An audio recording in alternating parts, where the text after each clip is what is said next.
Umarkhed bypass हायवेवर traffic पोलिसांकडून वाहनधारकांना विनाकारण त्रास देण्याच्या तक्रारींवरून खासदार साहेबांची अचानक धडक। आज सकाळी खासदारांनी स्वतः बायपासवर भेट दिली। पाहणी दरम्यान 4-5 वाहनधारकांना अडवणी ठेवलेले आढळले। खासदारांनी संबंधित पोलीस कर्मचाऱ्यांना जोरदार जाब विचारला। उमरखेड शहरात वाहतूक कोंडीची मोठी समस्या असताना बायपासवर वाहनधारकांना त्रास देणे अजिबात योग्य नाही, खासदार साहेबांनी ठणकावून सांगितले। वाहनधारकांना दिलासा मिळाला असून पोलीस विभागाकडून योग्य कारवाईची अपेक्षा। अधिक अपडेटसाठी आमच्याशी कनेक्टेड रहा। वृत्तसंकलन समाधान कांबळे, मराठवाडा प्रमुख, GR महाराष्ट्र।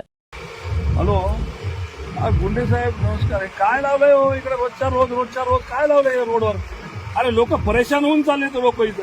आता तुमच्या इथं बघा, जवळपास इथं 3-6 माणसं हायवेला उभे. आता मी बाहेर ड्युटी हाता की नाही, काय गावामध्ये ट्रॅफिकचा एवढा मोठा प्रश्न आहे. हे सगळे तुम्ही इकडे लावले हायवेला. रोजच्या रोज लाखो रुपयाचं तुम्ही इथं ते लोकांपासून हे घ्यायला लागले.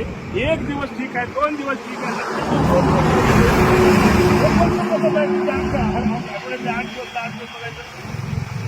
नाही असं नाही. हे बाय लोक इतकं हलकट बोलायला ना, लोक म्हणाले हे काय लावलंय म्हणायचे धंदा सगळा. असं नाही हो, हे बंद करा बरं, बिलकुल बंद करा. उद्यापासून नाही दिसले पाहिजे तुम्हाला. मला सांगा, तुमच्या इकडे काय उमरखेडमध्ये काय सोनं चोरायला यायचे लोक?